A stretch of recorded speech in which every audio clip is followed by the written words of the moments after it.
Hello everyone, मैं हूं हिना और आप देख रहे हैं लीगल परसेप्शन। आज की इस वीडियो में मैं भारतीय संविधान की अनुसूचियों पर चर्चा करूंगी। संविधान की अनुसूचियों पर कभी कभी आपको ऑब्जेक्टिव जो टाइप क्वेश्चंस आते हैं उनमें आपको ये देखना होता है कि किस अनुसूची में क्या दिया गया है। 4 ऑप्शन जब आपको ऑब्जेक्टिव क्वेश्चन में दिए जाते हैं तो उनमें से कुछ क्वेश्चन आपको अनुसूचियों से रिलेटेड यानी शेड्यूल से रिलेटेड आपको मिल जाएंगे। तो इसलिए संविधान की अनुसूचियों के बारे में जानना बहुत ज़रूरी है कि किस अनुसूची में क्या बात दी गई है और कौन सी अनुसूची कब जोड़ी गई थी। तो सबसे पहले देखते हैं भारतीय संविधान में। देखिए, शुरू में जो थी वो 8 अनुसूचियाँ थी, है ना, 8 शेड्यूल थी।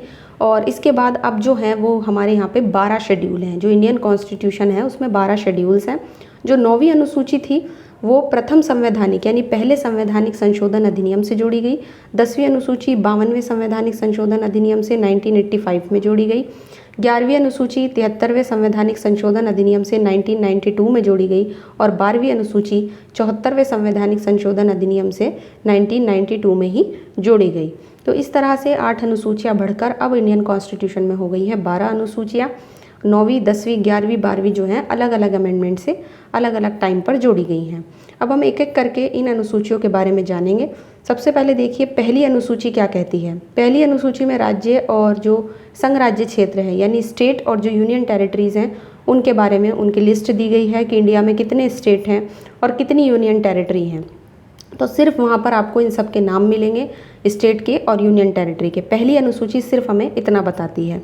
इसके बाद आती है दूसरी अनुसूची जो वेतन भत्ते सैलरीज़ के बारे में बताती है। जैसे पहला आता है राष्ट्रपति, उपराष्ट्रपति, लोकसभा के जो स्पीकर उपाध्यक्ष हैं, राज्यसभा के जो सभापति उपसभापति हैं, विधानसभा के अध्यक्ष या उपाध्यक्ष यानी विधानसभा के भी स्पीकर, विधान परिषद के सभापति उपसभापति और सुप्रीम कोर्ट और हाई कोर्ट के जो न्यायाधीश हैं उन सबको की सैलरी के बारे में अगर आप देखेंगे तो वो दूसरी अनुसूची में मिलेगा। इसके बाद आती है तीसरी अनुसूची जो हमें शपथ का प्रारूप यानी जो शपथ ली जाती है उसके ड्राफ्टिंग के विषय में बताती है। कैसे तरीके से शपथ लेते हैं और किस किस तरीके से। देखिए, सबकी शपथ का जो प्रारूप है, जो ड्राफ्ट है, वो अलग अलग तरीके का दिया गया है। संघ के मंत्री, सुप्रीम कोर्ट के न्यायाधीश, भारत के जो नियंत्रक महालेखा प्रशिक्षक हैं यानी कि जो कैग हैं उनके बारे में, और राज्य के जो मंत्री हैं उनके द्वारा ली जाने वाली शपथ, राज्य के विधानमंडल के सदस्य द्वारा ली जाने वाली शपथ और उच्च न्यायालय के न्यायाधीशों के द्वारा ली जाने वाली शपथ। तो इन सब की शपथ का प्रारूप जो है वो आपको तीसरी अनुसूची में मिलेगा। इसके बाद आती है चौथी अनुसूची।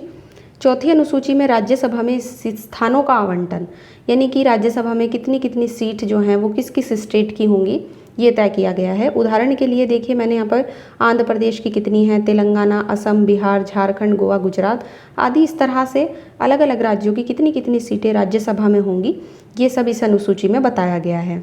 सिर्फ ये स्थान के आवंटन से रिलेटेड है, वो भी राज्यसभा में। 5वीं अनुसूची हमें बताती है कि अनुसूचित क्षेत्र जो होते हैं, है ना, जो शेड्यूल्ड एरियाज़ होते हैं, जो अनुसूचित जनजाति होती हैं, उनका जो प्रशासन चलेगा उन क्षेत्रों का वो किस तरीके से चलेगा, इस विषय में यहाँ पर उपबंध दिए गए हैं, है ना, उपबंध दिए गए हैं कि जो शेड्यूल्ड एरियाज़ हैं, आपके शेड्यूल्ड ट्राइब्स हैं, उनके बारे में यहाँ पर उपबंध दिए गए हैं।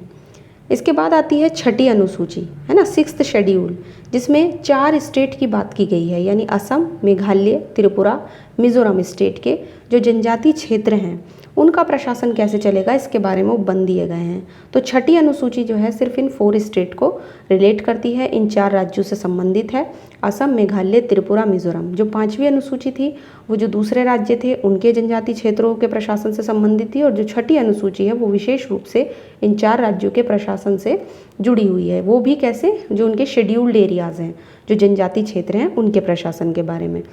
इसके बाद आती है 7वीं अनुसूची। इसमें देखिए 3 लिस्ट दी गई हैं, संघ सूची, राज्य सूची और समवर्ती सूची।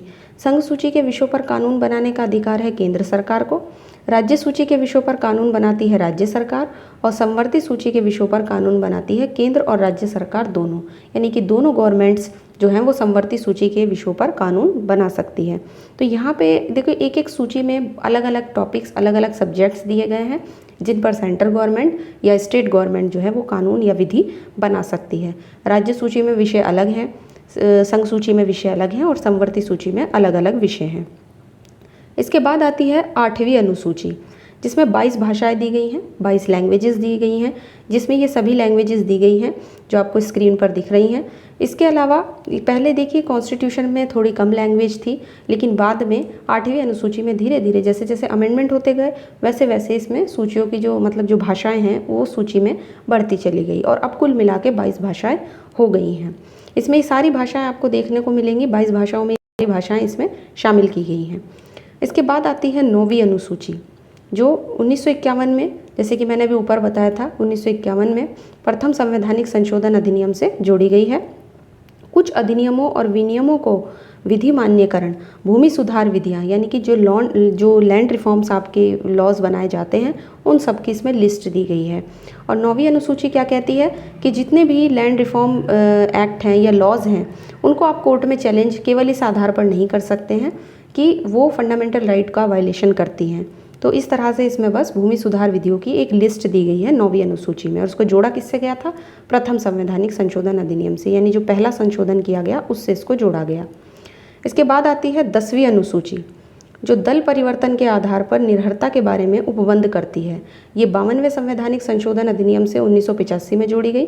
और इससे देखिए इसमें बताया गया है कि कोई भी व्यक्ति जो अगर पॉलिटिकल पार्टी का कोई भी मेंबर है तो वो इन दशाओं में अपने दल का मेंबर नहीं रहेगा, मतलब दल की सदस्यता जो है वो खो देगा। अगर वो अपनी इच्छा से त्यागपत्र देता है, यानी कि अपनी इच्छा से मेंबरशिप छोड़ता है। दूसरा, वो जिस पॉलिटिकल पार्टी का मेंबर है उसमें जो सबसे सुप्रीम व्यक्ति है उस पार्टी का, उसकी परमिशन के बिना वो वोटिंग करता है या वोटिंग से दूर रहता है, और ऐसा करने से 15 दिन के अंदर उसे माफ़ नहीं किया गया है। तो यहाँ पे ये ऐसी सिचुएशंस बताई गई हैं जिसमें उसकी दल की सदस्यता ख़त्म हो जाएंगी। और इसे जो है वो 91वां संवैधानिक संशोधन अधिनियम जो हुआ था 2003 में, इसके पैरा 7 को असंवैधानिक घोषित कर दिया गया था, क्योंकि दल बदल के प्रश्न पर जो स्पीकर हैं उनके निर्णय को अंतिम बना रहा था ये वाला पैरा। तो 91वां संवैधानिक संशोधन अधिनियम ने 10वीं अनुसूची में कुछ चेंजेस किए थे, 2003 में ये हुआ था। और ये किससे अवैध घोषित किया था? तो ये किया था किहोतो होलोहान जाचिलू के केस से। किहोतो वाला जो केस है वो इसके लिहाज से बहुत इंपॉर्टेंट है। इसी केस में इस पैरा 7 को असंवैधानिक घोषित किया गया था।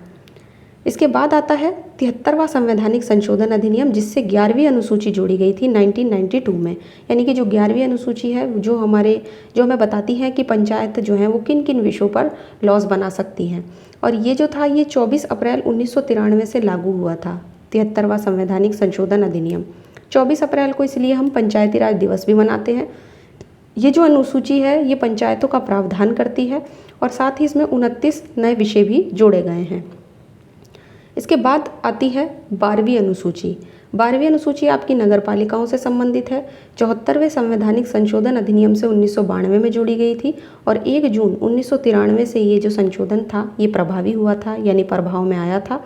इसके साथ ही 18 ऐसे नए विषय भी जोड़े गए हैं जिन पर नगर पालिकाओं से संबंधित है या नगर पालिकाएँ उन पर नगर पालिकाएँ जो हैं उन पर लॉ वगैरह बना सकती हैं। नगर पालिकाओं से जो संबंधित विषय हैं वो आपको 12वीं अनुसूची में मिलेंगे और जो पंचायतों से संबंधित हैं वो 11वीं अनुसूची में मिलेंगे। तो इस तरह से हमने एक एक अनुसूची को जो है एक एक शेड्यूल को यहाँ पर आपसे डिस्कस किया है। एग्जाम के लिहाज से इसमें कुछ क्वेश्चंस आ जाते हैं, जैसे 11वीं अनुसूची किस अमेंडमेंट से जोड़ी गई, ज़्यादातर अमेंडमेंट के क्वेश्चन ही आते हैं, और 12वीं किससे जोड़ी गई। तो मैं आशा करती हूँ वीडियो आपको पसंद आया होगा, और अगर आप इस वीडियो लेक्चर के नोट्स लेना चाहते हैं तो आप टेलीग्राम से ले सकते हैं, जिसका लिंक आपको डिस्क्रिप्शन में मिल जाएगा। और वीडियो अगर आपको पसंद आया है तो वीडियो को लाइक कीजिए, शेयर कीजिए, चैनल को सब्सक्राइब करना मत भूलिए।